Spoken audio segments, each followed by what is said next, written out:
and the most important thing is some kind of structure. Because that building, for example, business building process has a certain particular structure. I mean, there are some steps to follow, and people usually, coaches, they're trying to start their business without really having clear, general idea. What is the step 1? What is the step 2? Very often they're trying to do step 15 without completing, step 10 and 11. Yeah. So that creates some kind of problems. People are jumping to, to work and create their websites without even knowing who exactly they are targeting, for example. I see it, especially if I reflect on this from Middle East perspective. Yeah. Then that is maybe even more exaggerated. You see, coach is a coach who can do everything, not much of niching and differentiate. Yeah. Where I might target, which target segment should I work with? Yes. Yeah, I agree. That is also of great value. Yeah, the problem is that I understand it's kind of mismatch between what you are taught on a coaching course, because they tell you coaching methodology, totally applicable for any kind of problems, and I totally agree with that. It's not a point. Coaching methodology, yes, it can help in many different directions, but when it comes to market and when it comes to business, you need to be precise with your language. You need to target precise audience, and with that kind of generic message, guys, I can help anyone to solve any problem. That's not how you can sell. Yeah, exactly. It's about where to position yourself. I have the marketing experience where hamburger can fulfill your hunger. Yeah, exactly. Yes, they differentiate it as a fast food that you think of it when you want certain type of meal, but they don't promote it for everywhere, for everybody, for every occasion. Yeah. Similar coaching, as you said, it is from the methodology, from the skills point of view. Then you can do it for any topic, for any. However, to succeed more, you need really to differentiate yourself, and that's we have here commonalities in the thinking. I'm a strong believer in the necessity of proper differentiation, necessity of proper targeting and segmenting in certain niche. I myself did this mistake at the beginning. Sorry, I interrupted you, but I did it at the beginning. I was more generalist in my but now I really focus just on executive. Perfect, Asama. That's kind of actually simple, because that's a law of the market. That's how market works. And you cannot come, with your own idea and try to make it work, because that's not how market works. I mean, if you are generic, your language will be generic, and as a result, your language will not be resonating with your audience. And another thing is that thousands of years we were raised to trust professionals, like a specialists. When someone tell you, I can cure anyone, I mean, you immediately losing a little bit of trust and credibility. You could say, well, okay, and that's obviously something wrong with that, because not everyone is sharing the same idea about what coaching is. People don't care about, is it coaching or is it voodoo. As soon as you are able to help, they would be willing, to consider. And so that's why I think it's a little bit mismatch of one thing is a methodology, one thing is idea, another thing is to sell it. So, but as soon as you are targeting, as soon as you are narrow, as soon as you are positioning yourself as an expert in certain particular area, then it starts to work. The market will start to respond, you become you're using language which is precise, language which is resonating with your target audience, and you see results immediately. Yeah. So it's kind of more or less simple. But there are lots of nuances, and that's what we'll be we will be covering in the Headway lab business direction. And next Monday is going to be already first webinar related to social media strategy, like 7 steps to build your social media strategy. I received that email, but I was busy running a workshop, so I did not react yet. Yeah, no problem. Yeah, it's next Monday. There are plenty of time. Yeah, still. Yeah, and the timing is convenient for me. Then you will see me stepping there for sure. Perfect. Thank you, Asama. I don't know. Somehow no one is joining. Well, okay. In this case, let's work. And 2 of us. I'm totally fine with that. I mean, if people, because I think it's important to cover certain particular topics, and maybe people will be at least able to listen to recordings. Of course, yeah. As a result, I don't have options to. I was thinking to work with few different people to try, but anyway, let's work together as much as we can, and we'll see. So, are you ready to start? Oh yes. Perfect. Okay. So first of all, as you can see on your screen, there are multiple language conversational reframing patterns, which actually it was created by Robert Dilts, and he published a number of books about those patterns and their applications. And one of the book which I highly recommend is Sleight of Mouse by Robert Dilts, and where he described and really in details explained a number of patterns. And as you can see, there are 14 patterns which he went through as a conversational reframing patterns, which can be used. Actually, it designed to be used in NLP, but we need to readjust it a little bit, slightly changed, in order to be able to use it in the coaching environment, because coaching environment has certain particular specifics in relation to like NLP or therapy related kind of type of interactions. Yeah, and as you can see, the first three patterns we somehow already touched, but it's interesting because when we went through, if you remember, 4 steps chaining techniques or belief chaining techniques, I mean, you were participating in that particular process as a kind of coachee, kind of like in educational kind of option or educational environment of coachee. And you probably remember that we used number of patterns. Do you remember which one did we use already in that process? 4-step chaining, belief chaining sequence. Oh, the one that is about the current, and then what was the positive intention about? Yeah, exactly, perfect. So yes, we used, let me even, I think we're supposed to, I'm just gonna annotate. Yeah, I wanna use my tools. I'm kind of a little bit lazy with that every time, but I think it's important to, let me see.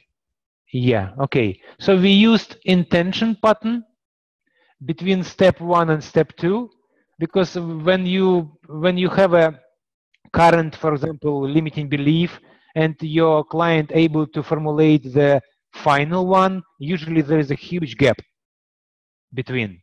And we would like to move people more gradually, somehow shift those beliefs and build practically bridge between those extreme points.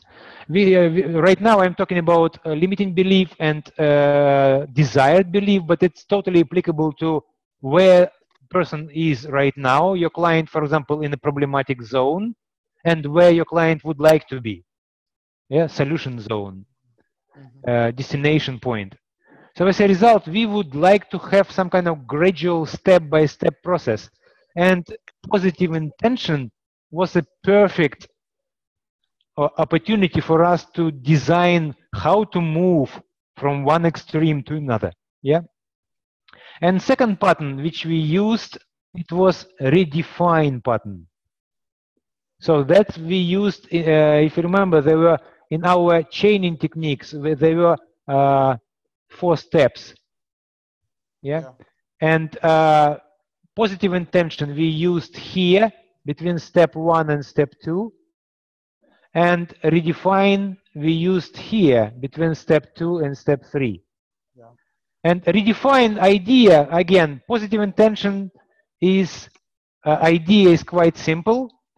If someone has certain particular behavior or certain particular belief, we are able to ask a question. Well, what kind of purpose, what kind of positive thing that belief really served when it was formed? Because why would we form anything if it's not serving something which we consider kind of valuable? Usually the problem with those limiting beliefs that now we could see those beliefs as a limiting because we forgot, long forgot that we formed it with a positive intention. Over time, that belief could be easily seen as obsolete, as something is purely negative. And the problem with that particular notion is that people usually, I mean, it's very often in my practice, very often my clients could say, oh, this is definitely kind of limiting beliefs. I want to get rid of it. I don't need it. I think it's really not good for me to have it. And usually that particular attitude creates some kind of war. So you are trying to dismiss something without acknowledgement that actually it's a good stuff. It used to be a good stuff. So, and people find themselves with the, that there is a Asian proverb that something which we fight against will resist back. So how to make and to move our client in such a way that we are not really fighting anymore, or at least, the fight is not as dramatic. Positive intention is the perfect tool for that. Because as soon as we are able to show to our client that that thing is not really pure negative, that thing served good purposes, that thing was actually necessary for you to form in the first place, then the attitude is easier. They're not fighting with that anymore. They acknowledge it, and then it's possible to make and to move clients more smooth, without war, without fight. Does it make sense, Osama, so far? Does it make sense what I was describing in terms of positive intention? Yeah, yeah. Okay, and so let's see, like in a formal way, because positive intention, I would like also to demonstrate the kind of formal definition of positive intention. Yeah, the definition is, let me just double click. Somehow, okay, now it works perfect. So let's read about positive intention. So directing intention, that's a definition of positive intention reframing pattern. Directing intention to the purpose or intention behind the belief. What was the purpose and what was the initial intention behind the belief? So if it's clear, let's try to practice. I mean, before we move to the next pattern, I would like you to practice with me. And yeah, just to test waters, how would you be applying that particular positive intention redefining, reframing, sorry, pattern, if you have a coachee, a real coachee. So let me come up with some kind of issue. I will be your client. You will be coach, and I would like you to try, like during several minutes, to apply positive intention reframing pattern to my particular issue. Okay. Yeah. So yeah, what's in mind, Alex? Yeah. Okay. So let me think. In terms of issue.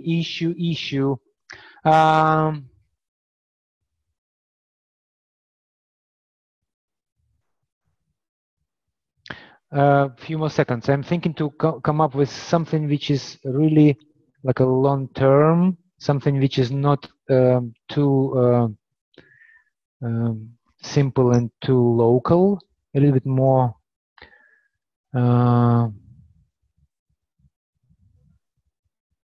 Yeah. Okay. All right. So I think I have something. It is really strange a little bit because well, if I name it as, if I label it as a limiting belief, I probably would be not happy with the definition, because I think one of the things which somehow amazingly limiting me is my optimism. Well, I'm gonna elaborate maybe a little bit more, because I think optimism is a good thing. I think it allows me to maintain very high kind of energy level and high, like a good mood. I see the value of being optimistic, but what I noticed, like over and over and over again, that in application to business, when I evaluate, for example, how much time certain particular task will take, when I evaluate, when I will be able to finish certain particular part of the project, when I say to every request, yes, I can do it, yes, I will help, yes, then what happens next? I will find myself in a deep troubles. Overloading. Yes, overload and or total permanent underestimation.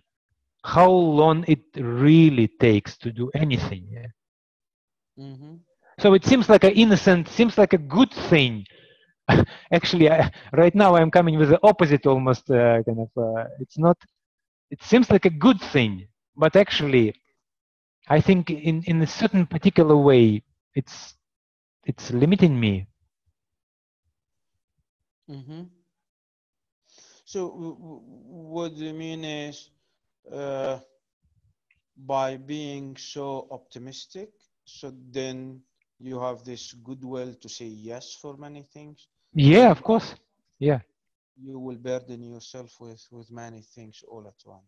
Yeah, exactly. Because I think, do you have time? Yeah, I do. I mean, it's like optimism is. I really don't really kind of consider that. Do I? How many things I already kind of running? I mean, am I really keeping up? Because I'm just taking everything on board because that's the nature of the optimism. Yeah. And it seems like innocent, but to be honest, for business, it's really ending up in a very bad way. You can imagine right now, for example, sometimes I discover myself running 10 projects at the same time.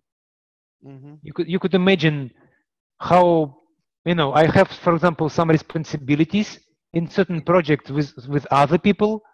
So what kind of situation I create, in relation to business when I take, optimistically, for example, too many things. But now we just pause for a while. Yes. But you still calling it a limiting belief. Yeah, that's true, because limiting in terms of it's not applicable to like situation where I am now. I mean, maybe in the future it's okay. Maybe it's okay to, you know, to help people in the streets. I mean, it maybe whatever. But when it comes to business, uh, with that kind of thing, you could be wiped out, literally. Yeah, but you see it a belief, not a Yeah. matter of a skill or a habit or attribute more than a belief in how Well, you consider it, I mean. well, that's what I would like you to explore, because so far I haven't really formulated the belief itself. Mm-hmm. So as a coach, right Okay. now, yeah, we moved a little bit out of our kind of imaginary session. Yeah, not imaginary, but kind of educational one. And as a coach, as what I would be doing first of all is to define what belief is, Okay. That's fine. because so far I formulated more like a problem, kind of what is the problem, without So, framing what the belief is really is. Yeah.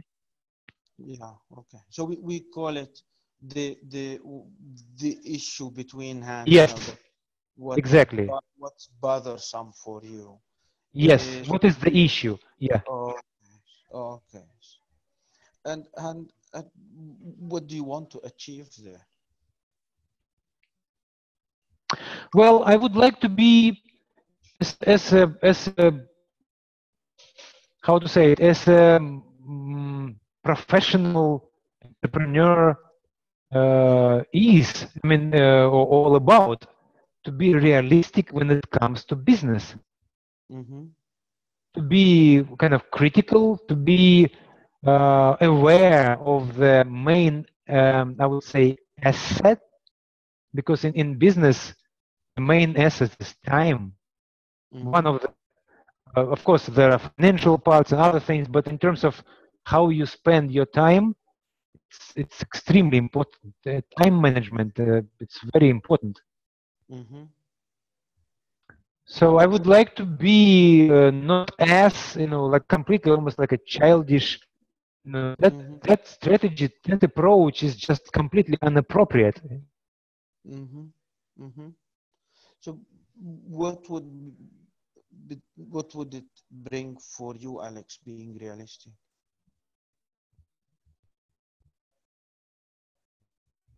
I would say, it would bring higher efficiency in what I do, and I would feel myself more congruent, because I run business school for coaches. I mean, in terms of entrepreneurship, I'm as entrepreneur already like 30 years. I do many things in kind of in a proper way, but still, you see, not not everyone is like anybody. Not anyone is perfect. So even though I'm teaching, I'm aware about principles. I know lots of things related to how to run business, how time management kind of works, and so on. And still, I have certain particular issue. So Mm-hmm. what it would bring me if I would resolve it, I will feel myself more congruent, because I walk my talk. I mean, I really do what I teach. Yeah. Okay. Even though I do 99% of that, but you see that still something is not kind of perfect enough. You know, I still have issues, Mm-hmm. which Mm-hmm. comes from totally unexpected side. You know, a side which, you know, being optimistic, being kind of high energy, and being well, that side of things. Mm-hmm. Okay. And what's your thinking about it? How do you think about it? How do I think about what exactly? About the issue, about being with this thinking around being optimistic. How do you think about it? Well, well, as I told you, that I think that it's a great thing to have in terms of optimism. I think it's just, I mean, my thoughts about that. That optimism is manifestation of energy, Okay. which is a good thing. Mm-hmm. I think I would be pessimistic. Well, I would probably, it would be not me, because I optimistic by nature. I really like it because that's how I feel that I live in a full life. So optimism, when I think about optimism, I have good thoughts and good associations about that. But Mm-hmm. the strategy which optimism kind of deeply incorporated with, not applicable every time in every circumstances. There are certain particular areas of your life when optimism is dangerous. You can imagine, in my mind, I give you a simple example. You can imagine, the airplane, like a 280 people, and the pilot said, "Okay, do we have did you check engine? Yeah, it works totally okay. I think we have enough fuel, to arrive. Let's go." Yeah, I mean, like being optimistic in certain particular areas, it's just deadly. Yeah, the full speed. Yeah. Yeah, you need to be. Optimism has nothing to do when it comes to professional behavior. You need to be thorough. You need to be considerate. You need to follow rules. You need to analyze. You need to do all those things Mm-hmm. which professionals supposed to do, and then you could make a decision. Yeah. Okay. Optimism is Mm-hmm. just not how it works. Yeah. Mm-hmm. So that was How that. Those are my thoughts. Yeah. uh-huh. Mm-hmm.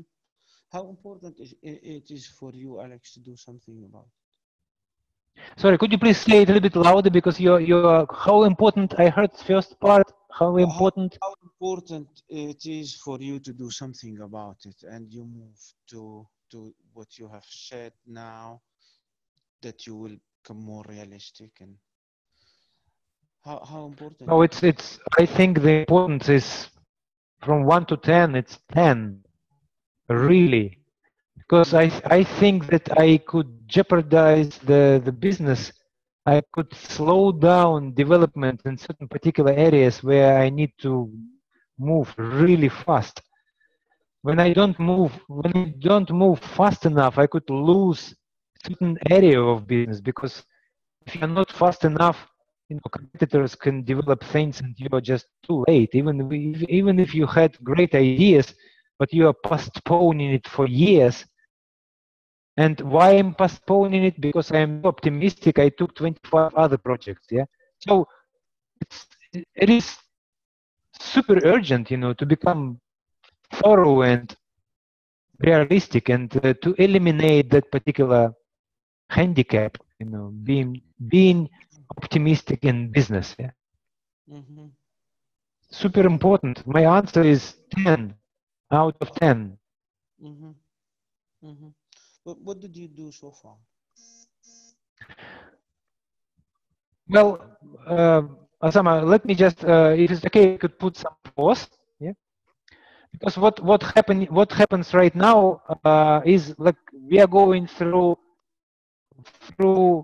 very structured, normal type of coaching process. So you do practically coaching with me right now.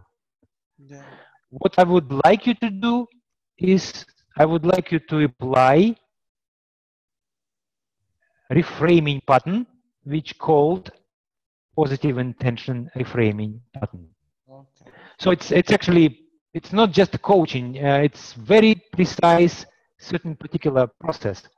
Okay. I mean, process how you could immediately take your client and reframe the situation which he is in. Yeah. So it's a little bit different from normal kind of Okay. coaching session structure. Mm-hmm. And so far, I was hoping that you will start doing that thing, but you still asking me, very nice kind of coaching questions. But it's Okay. not exactly intention pattern. Yeah? Mm-hmm.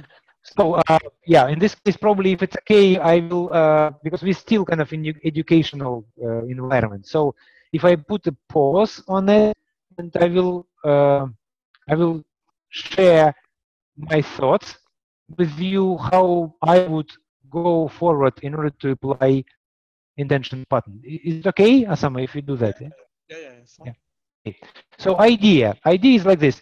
So right now, me, your client, I have certain particular issue, and obviously, being optimistic, being optimistic, somehow serving many positive things in my life. So in this particular case, in this unique case, it's kind of even easier to find positive intention because being optimistic is such a positive thing. Yeah. Yeah. So your question is supposed to be like, what do you think? No, approximately that kind of in a line of number of questions. Like for example, what kind of positive things you achieve being optimistic? And I already mentioned so many. Yeah? And I remember that one of your questions actually was kind of moving me in that direction. So I was sharing, you asked me how important it is, to be optimistic or something like this. Yeah, I don't remember exactly your question, but I think some of those questions somehow triggered lots of thoughts in relation the positive intention. But in terms of applying intention pattern, you could ask direct question. So being optimistic supposed to serve some particular purpose. What is the purpose? Why you imagine that you have a choice being optimistic or being pessimistic? So what was the main idea? Why you choose being optimistic? So that's how we dig and bring into the client's awareness the positive intention behind that particular attitude, like being optimistic. So in my case, it's very easy. I could come up with 5 different reasons, why it is important or why how being optimistic serves me. So that would be nice thing for you to do if you're aiming for positive intention reframing. And after that, your client will be already able to see that it's really not a pure negative thing.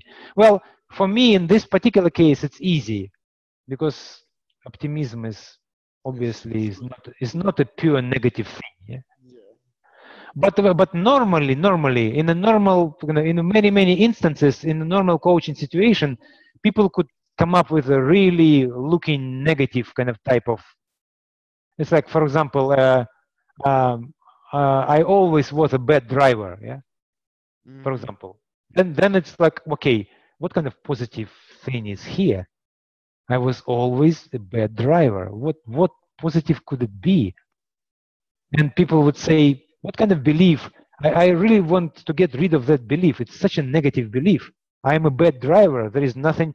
But let's say if you ask that client, well, when you have those thoughts, why do you think those thoughts could come to your mind? I'm a bad driver.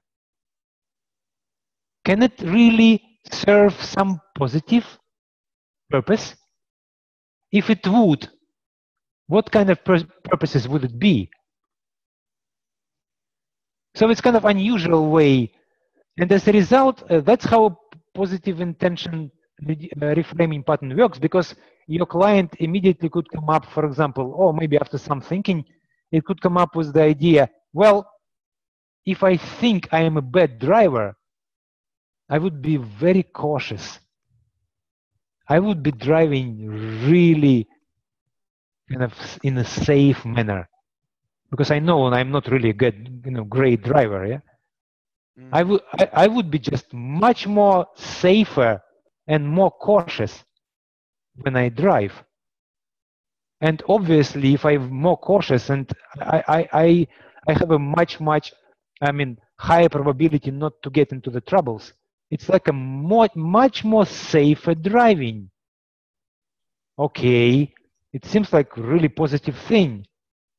So as a result, the pure negative seems like belief I'm a bad driver deep inside has an intention for safe driving. Does it make sense, Asama? Yeah. And for example, if your client stop seeing that belief as a pure negative, if he become aware that behind it, it's actually intention for safe driving, then he stop fighting against this belief. And this is going to be already much higher chances that you could reframe. Because when we stop fighting against something, that something stop resisting to that. And so we could easily shift it slowly to some more positive, more more easier type of belief. But the first step would be to define the positivity behind that pure seems like negative statement. So that's how positive intention reframing pattern works. But how if someone doesn't see any positive thing in it? Sorry, one more time, Asama. Could you please? How if the person doesn't see any positive thing in it? It reached the level of that he doesn't see any good thing in it.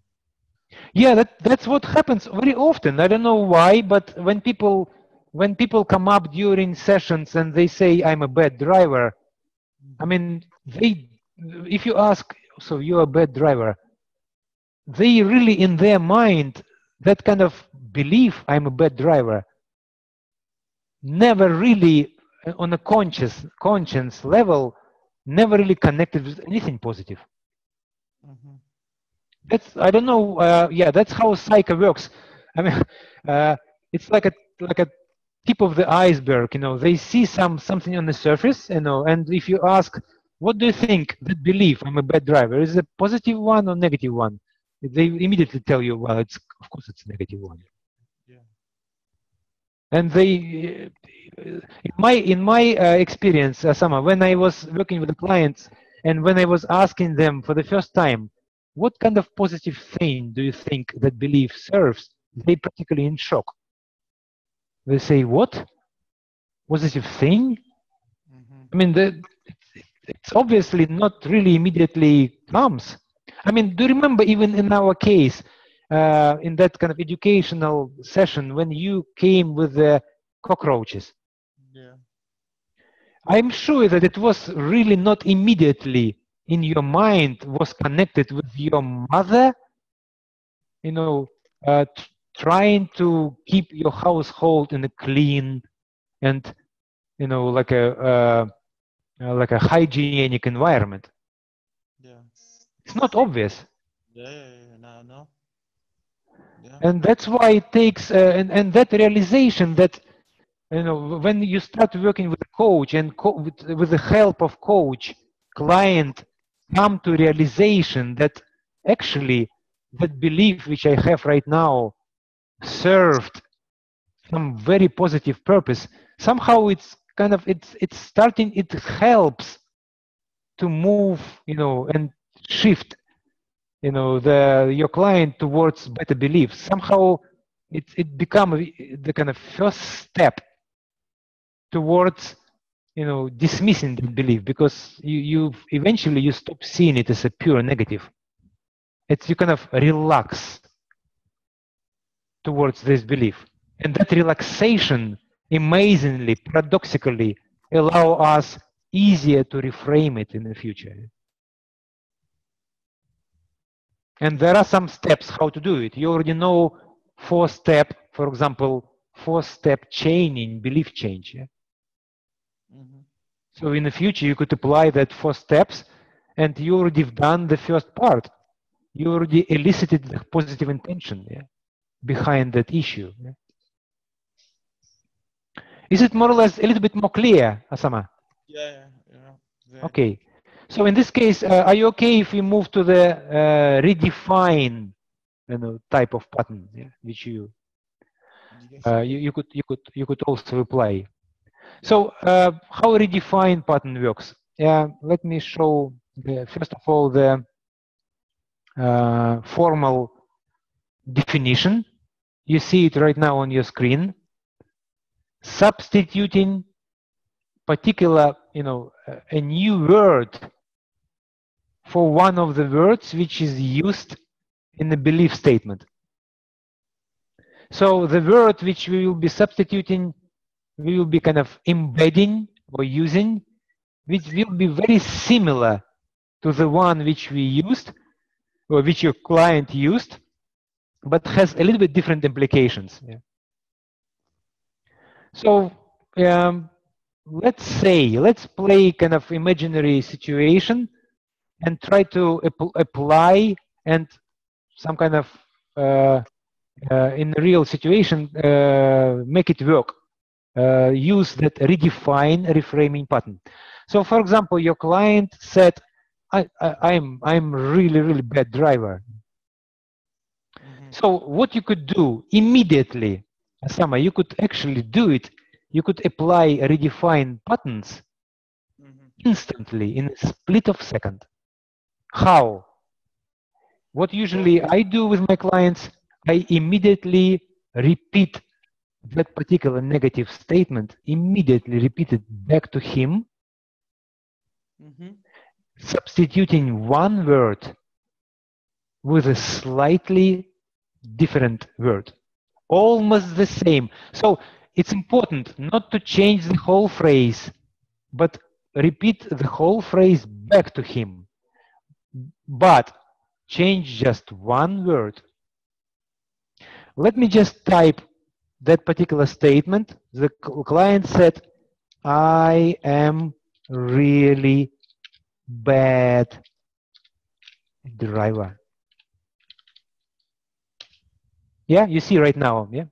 So tell me, please, as a coach, you immediately sense your ears immediately sense the word which is limiting, which is harsh, which is already hurts, and kind of hard, creating the limitations in your client's mind. What word do you think it is here in that statement? Bad. Bad, exactly. That's exactly what I would go for. Now, I would be thinking, so instead of bad, what kind of word we could use in order to shake a little bit, in order to give our clients a little bit of freedom to breathe, yeah? So we do it, or we ask him to substitute? No, we use sleight of mouth, meaning instantly we are bringing the phrase back to him. For example, imagine that you're a client and you tell me, I'm really bad driver. And what I do as a coach, I say, oh, Asama, I see that you are not as good driver as you would like to be. So tell me, please, what makes you say, you see what happened, yeah? I repeated the whole phrase back to you. I said, oh, Asama, I see that you are not as good driver. So what happened? From you as a client perspective, actually nothing happened. I just returned your phrase back, but not exactly. I removed bad. In my phrase, I said, oh, you're not as good. To be honest, I use word good. Exactly. And you know that in our psychology, in psycho, actually deep inside, we really don't operate with the negatives. So for our psycho, the word no doesn't exist. So what I mean is that your subconscious really hear, oh, Asama, you are good driver. I mean, it's really amazing what that redefine pattern, how it works. But believe me, I applied it 1,000 times in lots of different situations. I mean, what happens is that suddenly our client starts to feel that the situation is not as desperate. Suddenly he feels that a little bit of relief, and he has no clue why. Yeah. Oh, it's lighter, you know. Yeah, it's lighter. It's just kind of the feeling, and because it goes into a very kind of conversational, easy manner. You know, I am moving already. You know, if you remember, after that phrase which I returned back to him, I already asked questions, so he cannot really even notice. It just it goes like a embedding, you know, under radar, kind of subconscious. Yeah. So I am telling you, oh, Asama, you're not as good driver as you would like to be. So tell me, please, you know, what makes you say that? And so we're already moving further, yeah? But you see that I already applied redefine reframing pattern. So reframing already starts working. The coaching process already started. Is it clear more or less how redefine pattern works? Yeah, it's very clear. Yeah. So let's try again. I mean, could you give me some kind of phrase? I mean, some kind of, you know, like limiting belief statement which you could easily hear, you know, from one of your clients? Yeah, I just cannot do it. Oh, I just cannot do it. Okay, let's type it. Let me type it. I just cannot do it. Okay, I hope I typed without. Yeah, oh, modest. Yeah. Oh, you're kind of modest driver. Yeah, modest.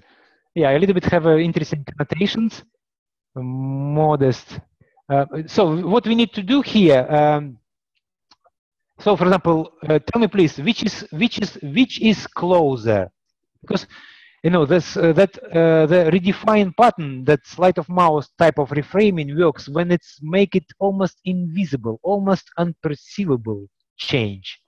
So the closer we use word, the better. Yeah? So tell me please, which is closer, bad and not good, or bad and modest? No, bad and not good. Yes, I think it's closer.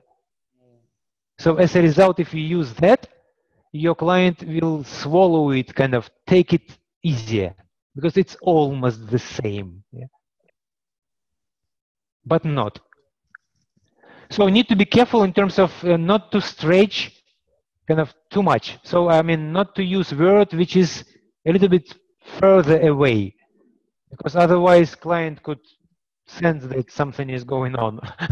Something is not exactly kind of happening here. So for example, let's imagine I'm your client and I'm telling you, well, Asama, I just cannot do it. So as a coach, what would be your next phrase if you decided immediately apply redefine reframing pattern?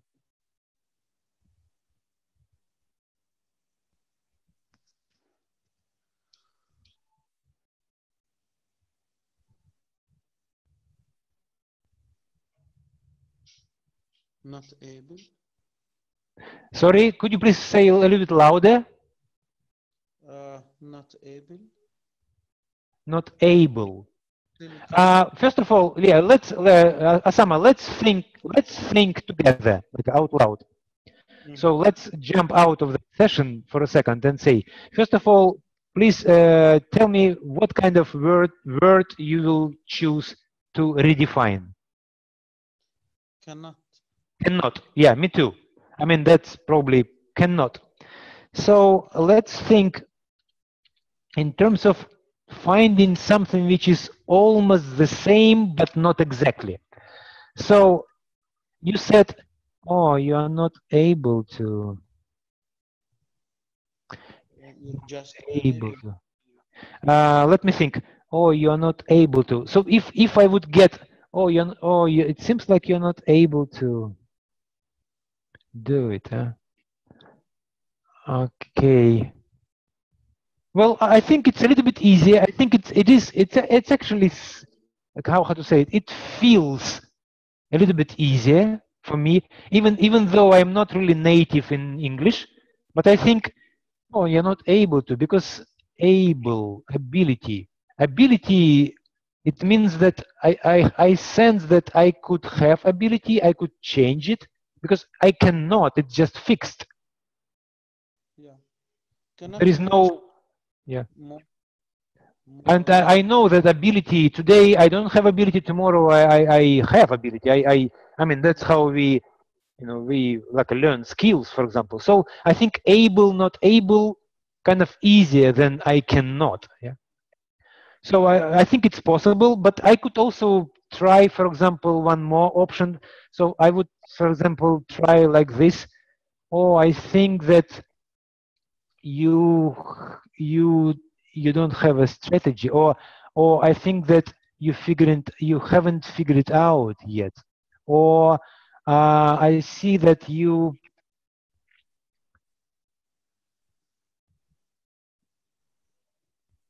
I think strategy, or oh, I see you haven't found the way, or oh, I see that you're not sure how to do it. Yeah, or I mean, I think we could kind of brainstorm, but the idea is that let's say, oh, I see that you haven't figured it out. It's kind of long a little bit, but the essence is that it's possible to figure it out, but the client haven't done that yet. Yeah. How about this one? Uh-huh. Not that you can do. How about rephrasing it this way? Uh-huh. Could you please type what exactly you would like to, what kind of phrase it's going to be? What kind of phrase? It is there already, Alex. You just, okay, let me see. You're just not sure that you can do it. Uh-huh. I like it. I like it. But again, because it's not NLP, it's kind of coaching. Usually we don't tell them, but I am just thinking how to make it even softer. So, for example, a client said, "Oh, I just cannot do it." I said, "Oh, I see. You're not sure how to do it, but yeah, okay, perfect.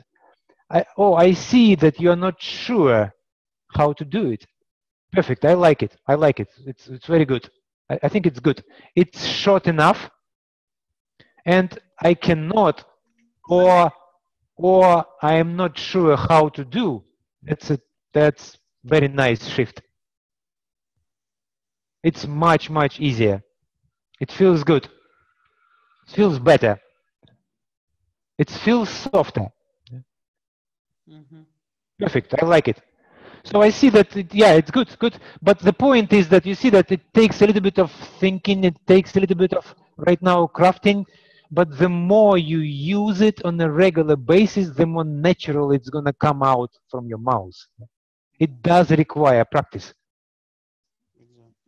So every time when your client kind of come up with something, I would recommend you to try immediately to come up with a little bit softness, a little bit. That's going to be your redefine reframing pattern practice.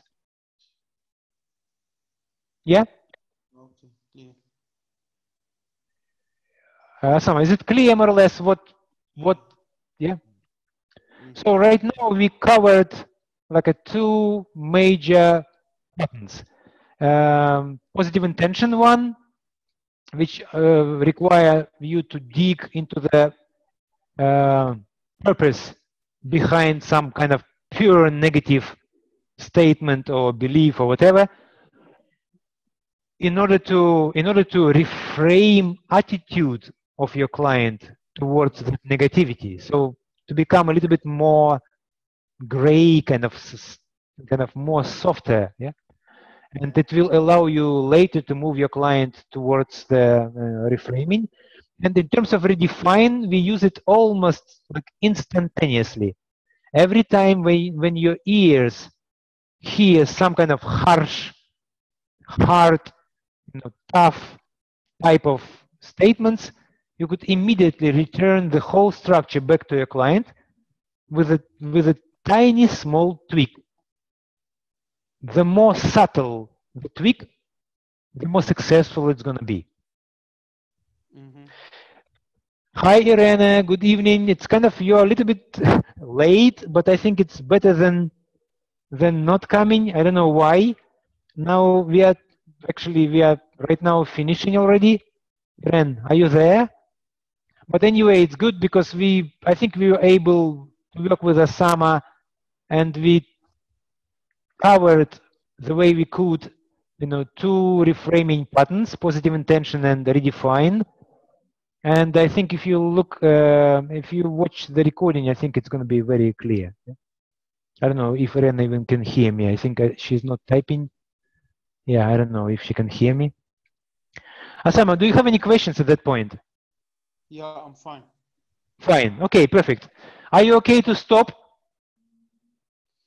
Yeah. Yes. So we keep the rest for. Irina is there now. Yeah, Irina is there, but somehow. Okay. Okay, you can hear clearly. So, Irene, yeah, we are finishing right now because it's already 1 hour of our work. So I will send recordings, and so the webinar is from 8 to 9. Yeah. Oh wow! Did I make a mistake? Did I log in too early? Osama, did we both actually get into the classroom 1 hour earlier? Wow, I think it. Maybe. Wow, I think it's exactly what happened. Oh my God. Oh wow. Okay. So Irene, I'm very, very sorry, and Erica as well. You are totally in time. And well, I mean, Osama and me, we came into the classroom 1 hour earlier, both of us. Oh. Wow. Okay. Oh. So Erica is there now too. So Yeah, I think probably it's going to be more people because I was, well, it's incredible. Well, yeah, okay. In this case, Osama, you're free to kind of get out of classroom because we already worked with you for the whole hour.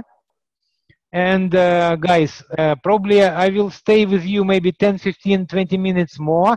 I will explain. We could play with some, but I think we already kind of covered lots of stuff. And I'm gonna post recordings to you. You could watch the recordings, and it will be very clear what the redefine, reframing, and positive intention reframing patterns are. So, Osama, thank you very much. You could, if you want to stay, please stay. If not, yeah, you could log off from the classroom because you already worked for 1 hour. So it's up to you. Just in case, I will say bye. But yeah, you could stay, of course, if you have some time. if Guys, what is to be discussed will be repeated. Yes. Yeah. Then fine, excuse me for now. Yeah. I will be working with Irena and Erica a little bit longer, just to because they are totally in time, and it's not fair if I say bye bye right now. It's not really good. So, yeah. Thank you. Then all the best. Yeah. Yeah. We'll see you. We'll see you next week, and please pay attention to other announcements because we have lots of things. We have actually partner program. We have lots of other things, and please check my emails. I think if any questions, I would be happy to answer next week. Okay? Sure. Thank you. Yeah, Thank perfect. you. Thank you.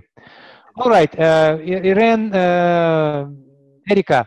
So I was right now working with Osama in relation to two patterns. Yeah, let me just get back to our first slide. Yeah, there are 14 reframing patterns, which Robert Dilts covered in his book, Sleight of Mouse. And right now, I would like really to spend some time, maybe in this particular case, maybe 15-20 minutes more, and go through applications, like a real applications, how we could use positive intention and redefine reframing patterns. So positive intention, let me just jump into the somehow I don't know why it doesn't work. Okay, yeah, it's working. Okay, so we'll be covering those are two patterns today, and not just covering theoretically but working. So intention, guys, briefly, intention pattern you supposed to apply when you have your client comes with some kind of negative statement or limiting belief or some kind of problems, and your client is almost about to start, how to say it, to start some kind of war against that particular issue. I mean, the point is that idea of the positive intention is that somehow to soften situation which our clients often in. So for example, I give you example. There is some kind of issue or bad statement, and your client thinking that he needs to fight against that statement. He wants to destroy that statement. He wants to, as a result, he wants to get rid of that particular thing. And you know that from psychology point of view, if you fight against it, that thing will fight back. So that thing will resist. So as a result, our client will find themselves in some kind of struggle. He is pushing against something, and that something will push back. So that's what we call war. And that's if people are continue to, for example, I want to drop smoking. He's trying and trying. He's trying to push it, or he wants to improve relationship. He's trying to fight with his wife and make her change. So that kind of attitude of pushing and fighting creates some kind of resistance, and as a result, people find themselves in a long-term war. Yeah. If you would like to help your client, what you need to do, one of the ways is to apply intention reframing pattern. The essence of this intention reframing pattern is to stop the war. How? By pointing out that inside of that so-called negative thing, there is some kind of amazing positive intention. Inside of that issue, somewhere inside, there is a positivity. And usually our clients are not able to see it. With your help, with your questions, they can. Yeah. So do you remember that example when I was working with Osama, and he wanted to get rid of his belief that cockroaches are terrible kind of creatures, and he hates that cockroaches. He wanted to change it. Yeah. Do you remember?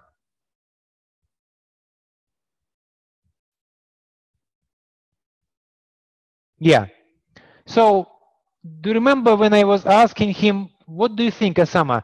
What kind of positive thing would your mother had when she was trying and fighting with cockroaches, and she was in horror, literally in horror when they see them. And actually, Asama came up with the interesting thing that his mother was trying to keep the household and kitchen clean.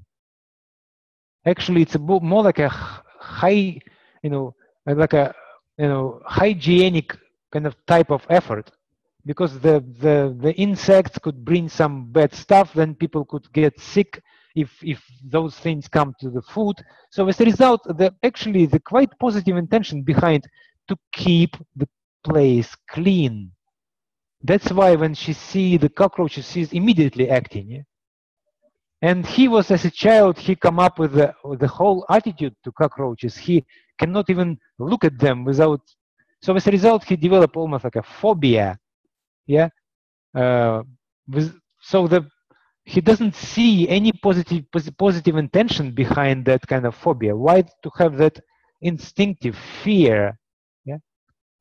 So as soon as he realized that behind her mother belief, which he modeled automatically as a child, behind that behavior, there was a positive intention, the good one. So as a result, he is going to stop seeing his belief as a pure negative. So we are going to stop the war. He is not pushing anymore. And then we could have easily the procedure which allow us to move and reframe the whole situation about cockroaches.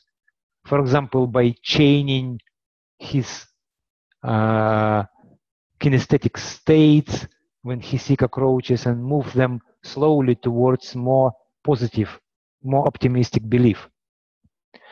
Guys, does it make sense what positive intention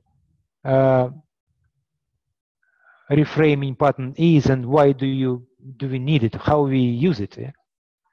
So how it works in a real situation. So let's imagine like a real coaching situation, and your client come with some particular issue or any particular negative statement.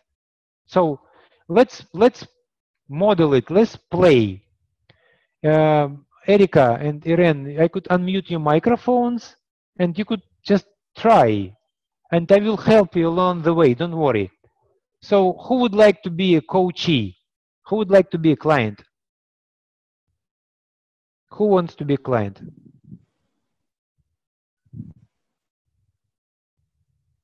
I am a client. Okay, perfect. Great.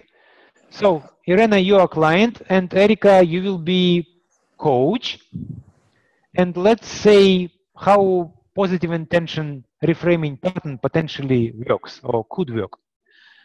So Irena, I would ask you to think about any particular kind of limiting statement which you could come up with.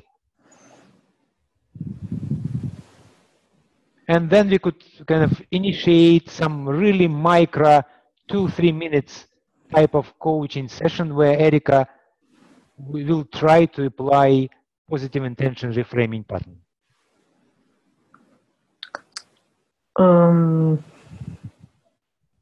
I'm not able to have a relationship with the man. Okay, perfect. That's good. So, Erika, are you? Can you say a few words? Are you okay? Because your microphone is supposed to work right now. Can you hear me? Yes, I can hear you very well. So, in this case, please, guys, don't be kind of concerned if you're not sure what to do. It's okay. So please try to do what you think would be useful. And after a few minutes, I will make comments and I will help you along the way. So yeah, have no concerns. Go ahead. I'm going to mute myself for a while. Erika, you are totally in the driving seat. You have client, you have issue, and you have purpose, task, yeah? Try to apply positive intention reframing pattern. So good luck.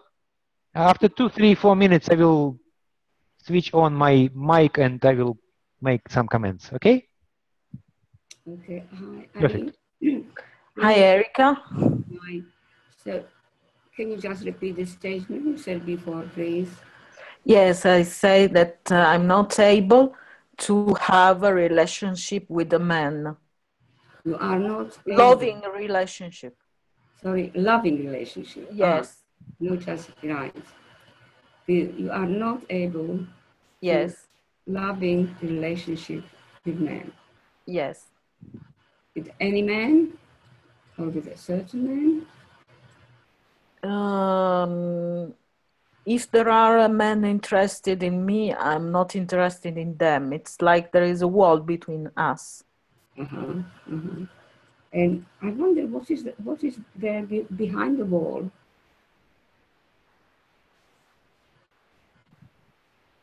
There is a wall. Yes. So what does that wall do to you? What does it do? It's like I feel that I need to protect myself. Yes. And Protect from who? from the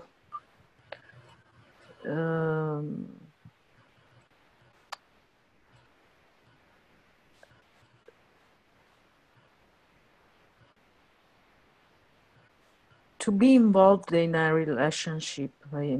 Sorry, can you repeat? To be involved in a relationship with a man. It's something that I need to protect my own space. You need your own space. Yes. So you are not able to have a relationship. So that wall, and if the wall wouldn't be there, what would it be like?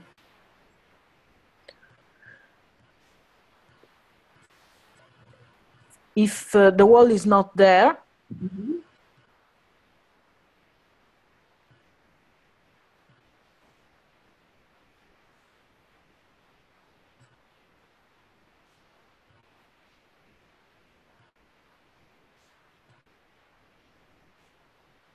I could know someone in a different way.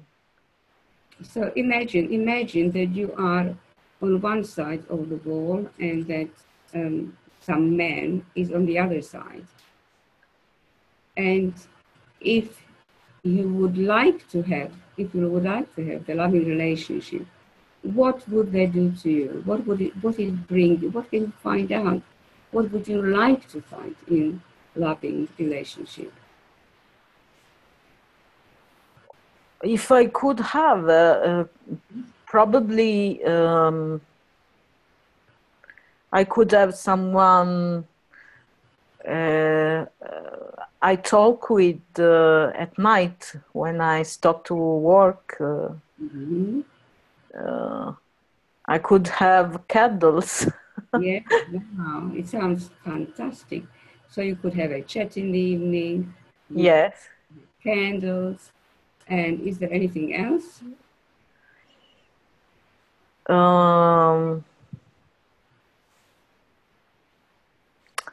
I could also grow up in emotional level. It's so how would you do that? Because relationship imply a sort of commitment, and to avoid selfishness, and to be open to talk with the person without prejudice. And because if you have a prejudice, you can't see a person in front of you. You see your own beliefs. You don't see really. Yes. So, but as you described to me before, behind that wall, where the other person, the other man is, you find loving relationship, and it brings you all kind of goodies. Yes. Yes, I'm aware. Din, din, din, din, din. Okay, guys. Perfect. Thank you very much, Erika, Irene. Well, I'm really happy to hear. It's a brilliant work, Erika. Well done. My comment. So in terms of, I would like to split two things. Yeah. First of all, in terms of like a express coaching. Erika, you know that you have literally a few minutes, so that's why you really skillfully moved Iran already almost immediately into the kind of solution zone already. And I totally understand why, because it's kind of what you have is just few minutes. Yeah. So you were not really spending time kind of into the digging into the problem. There is no time. And you immediately change the atmosphere, and Iran already laughing. And yeah, I'm totally on board with the way you conducted the whole piece. If I would not be asking you to do precisely certain particular task. As a coaching like a express 3-4 minutes session, it was brilliant. As in terms of educational thing, I ask you to try to apply positive intention reframing pattern. And you, Erika, you were almost there. Your first 3 questions, I was thinking, wow, Erika going directly to the reframing, but then you kind of moved out. You started to do just a really nice coaching. Yeah, for example, let me analyze. The first question you ask, any man? That's actually already reality check reframing pattern. Yeah, let me show where it is. So you already moved instantly to the reframing part. Let me just clear all drawings. I think I will. Yeah, you see reality strategy number 10. Yeah, that's what you applied when you said any man. So you are going into the specificity. And Irene then answered that actually not any man, but if someone interested in me, those kind of men, I'm kind of blocking or creating a wall. Yeah, that's great. So it's not exactly a positive intention pattern. You moved her already into different reframing pattern, but it's anyway, it's good. Your next question was, you as soon as Irene kind of mentioned wall is a great metaphor, and you start working with the wall. It's next reframing pattern using the metaphor, and you see here number 7 and I think number 7. It's analogy. So you moved her in the next reframing pattern, which we haven't covered yet. It's analogy pattern. Again, it's great stuff, Erika. You have a good instinct, but it's not what I ask. It's not about positive intention. So what I would go, if I would really go for positive intention, actually, Irene gave you lots of information already. When she said, I am building a wall which protect me. That's a positive intention of her, why she has a belief. I am not able to have a loving relationship with a man. That's obviously one of the positive intentions having that belief, safety. So I would be exploring that, Irene, I see. So it seems to me that when you have that belief, when you say that I don't have, or I'm not able to have a loving relationship with a man, it seems to me that that's the way how you ensure that you are safe. So having that belief has such a powerful positive intention. It's actually keeping you safe. Okay, that's clear. But tell me, please, more. Having that belief, what are the positive things you get from that? That's how we bring all positive stuff, which having that particular seems like limiting belief really bring to her. and we make it clear for our client that that particular belief, I'm not able to have loving relationship with a man, seems like totally negative. Actually, it gives lots of positive things behind it. It actually have intention quite positive. So later it will be easier to work with our client and ask next questions. For example, yeah, it seems like safety is important. Is there any other way how you could be with a man and at the same time be safe? I mean, so then it's already, you could move already slowly out of problematic zone to the solution. But you need to spend some time, really time, to elicit all positivity, because that's how positive intention reframing pattern works. Erika, is it clear more or less? Yes, thank you very much. Yeah.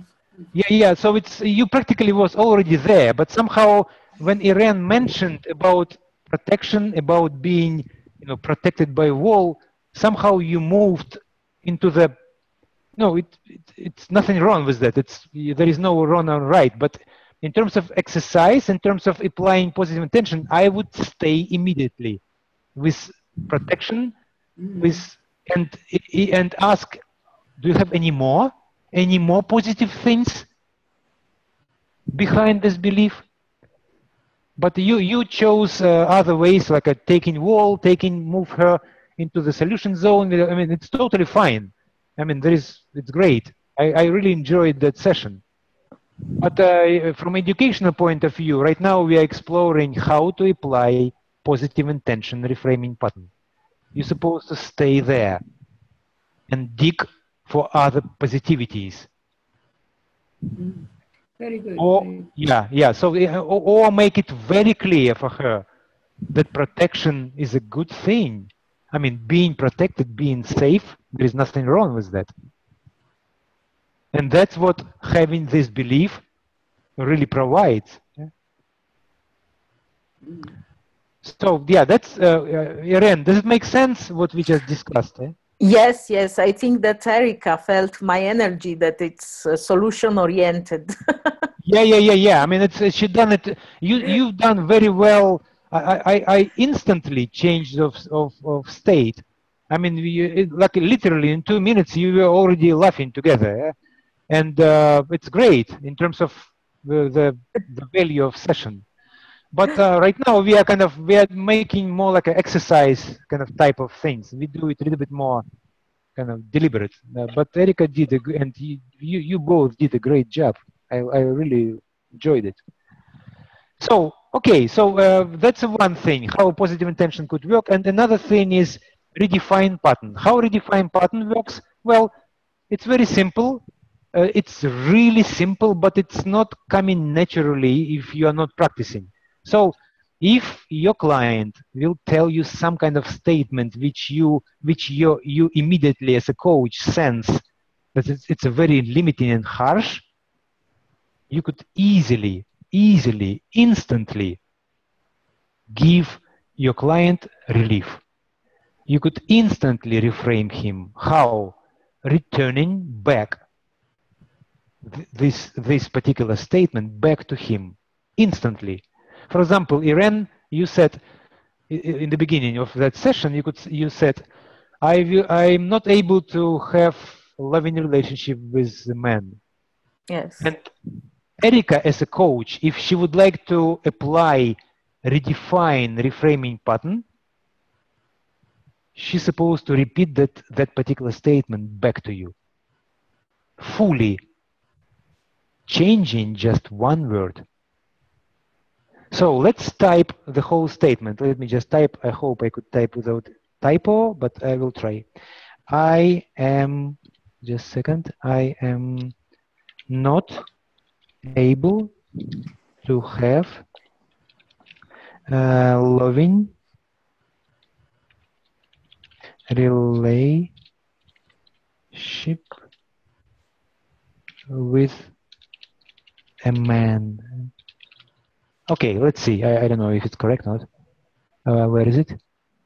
Yes, it's okay. Yeah, I Correct. think strangely, I clicked on enter, but in my window it's still. I don't understand why it's not working.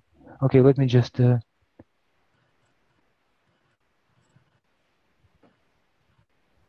Strange. Did I post it somehow? I don't see.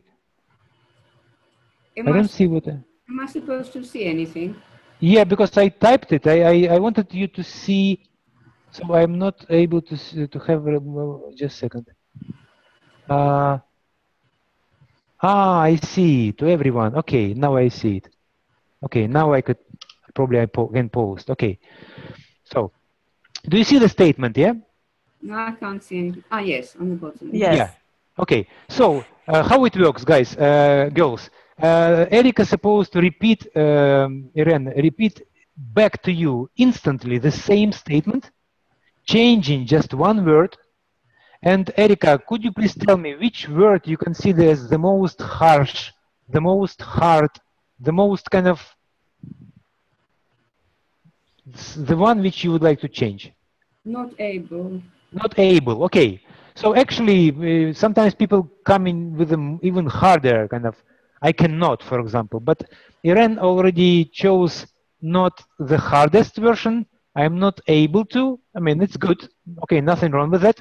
But now, if you would like to apply a redefine button, you're supposed to make it even softer. So you immediately tell, oh, Irene, I see that you, and then you give a phrase. What do you think? How you could change not able to something else, which would make it softer, easier? I'm not able yet. I don't know. You are not able yet. Yet, okay, okay. You could add yet, for example. So it gives like a, it gives immediate relief in terms of it's not permanent. Just not yet able to, not yet. So Eren, imagine that you said to your coach, Erika, I'm not able to have any loving relationship, and your coach said, yeah, I see. You're not yet able to find the way to create a relationship, and then the conversation goes further. So it seems like nothing happened really. She just repeated your phrase, and usually client not even perceiving the change. But because, for example, Erica decided to use additional tiny small word, yet, your subconscious already gonna feel some relief. I mean, that's what happens with when coaches are skillfully applying redefined patterns. Clients discover that they're talking with their coaches, and for some reason, they don't know why, they feel better. And it seems like it's not even clear why. Irene, does it make sense? Yeah. Yes, absolutely, because I feel immediately relief, but I am highly aware and yeah, of course. Yeah, of course. You see that Erica embedded kind of tiny small change. Yes. But in a conversational manner, you can imagine that we are talking like Irene. You tell me, oh, yeah, I'm not able to have a loving relationship with a man. I immediately tell you, yeah, I see, Ren, that you're not sure how to make a loving relationship. But tell me, please, if you would have, so we are already moving forward. I'm asking you questions, but what happened? I repeated your statement, but I was saying, I see, you're not sure how to make loving relationship with a man, but yeah. But you did something else because you acknowledge my statement. This relax the client. Yeah. And after you make it easier to my subconscious to change statement because make it softer like you did this. Yeah. Give exactly. me hope to move forward. Yeah, and I'm kind of I shaked a little bit because not able could feel kind of heavy, But if you are not sure how, I mean, or if you haven't found the way, or as Erika said, if you're not able yet, those are tiny, small changes which usually our clients are not even perceive. I mean, they just usually just swallow it. But believe me, they're gonna feel better. It's able and sure, it's really substituting the able with another word. Yes, exactly. And that's what it is by redefining it. Yes, exactly. That's what redefine is. And in the beginning, maybe when you work with the clients, you need to kind of force yourself a little bit. Sometimes it's not coming naturally, but the more and more you use, the more skillful you're going to be. And even with a simple conversation with your friends, or I mean, not even in a coaching situation, as soon as you hear some kind of harsh word, you could instantly reframe it and repeat. The most important things, guys, is that try to repeat the whole statement exactly. Use exactly the same words, just except few. So try not to substitute the whole statement with your own words, because when the client hear his own words, he usually feels kind of that it's true. I mean, that they are kind of taking it back easily. So try to change just few, very few. It's the first thing, and try to change it not too dramatically. For example, using yet, that's nice. I mean, or instead of able to, not sure, it's actually quite close. So the closer you could find, the more invisible, invisible, or the more subtle, the more perfect redefining will work. Is it clear? Yes, it's fantastic. Okay. Yes, absolutely. Yeah, and it's gonna take time, for you to have it natural way. But the more you use it, the more you train your ears to spot those harsh words, and immediately, kind of almost like instantly, reframe it and make it easier, more free, so people could feel subconsciously that they have more freedom, more space to move, because those harsh words, people always kind of judging themselves and pressing themselves with the harsh words. It's linguistics, it's NLP. You need to use it in the full power. So are you okay to stop here? Because in the recordings you also could hear, we did almost 1 hour with Asama, also similar things. So I think if it's clear, it's just a matter of practice. Yeah, you need to use it and use it and use it all the time. Intention and redefine patterns. They're really simple and brilliant patterns to work using in the coaching sessions. And next week we will move to consequence, chunk down, chunk up patterns. Yeah, so we will be going through the whole next sequence. Yeah? So please pay attention, and next week we're gonna do next webinars. Okay, Erika, are you okay? Irene, are you okay to stop at that point? Yes, absolutely. Thank you. Perfect. And redefine those two reframing patterns. You've done Yes. that. Yes, intention, reframing pattern, and redefine reframing pattern. That's what we covered today. Okay. And so we'll go for consequence, chunk up and chunk down next time. Okay. Well, you deserve double what for double session. No, it's okay. I mean, it's actually my mistake. I don't know what happened. I was thinking I'm too late. I had a coaching session. I was thinking, oh, already 8. But I forgot. It's 8 my time, not 8 in UK time. So I actually jumped too early for, yeah, it's okay. It happens. No problem. But at least I hope at least we work together a little bit, so you are not your time. Okay, so thank you very much, and please pay attention to other things and what's going on, because we have so many things, including Headway Lab, business direction, and coaching and partner program and other things. So please, if you have any questions or anything, you're welcome to jump on board, and we'll start working soon with all those business developments, which I send you emails. Probably you could see it. Yes. Okay. So, Irene, Erika, thank you very much, and see you next week then. Okay. Bye-bye. Bye-bye. Bye-bye.